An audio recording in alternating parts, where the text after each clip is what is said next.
Hi friends, I'm Tilak. You're watching TechMade Be Unique, and today we're going to see a super launcher. So this launcher will be like a MI launcher, and if you're new to this channel, make sure to click on the subscribe button below. We just quickly move on to the video. So download Cool IMI launcher CC launcher from the Play Store. So this is the launcher I said.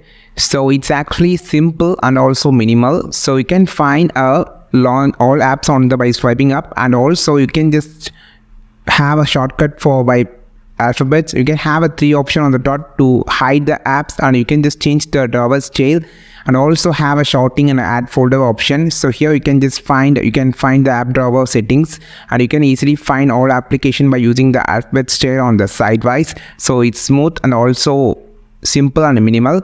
So in the home page you can find lot of different type of widgets by the Cool MI launcher.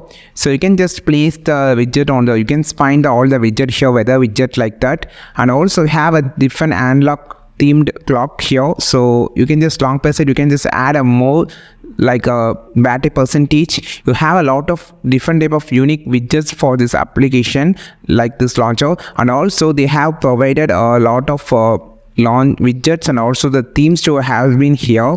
So you can find the theme store on the home screen. You click on the theme store. So here you can find all the local themes, circle theme, whatever. You can click on the store option. Here you can find lot of different type of themes with the unique icons and also the backgrounds. You can download the theme directly here, and you can just set as your theme on this launcher. I think this video helped you a lot. Like this video, share this video, subscribe this channel. We will meet our next video with your super valuable content. This is Tilak signing off from TechMade Be Unique.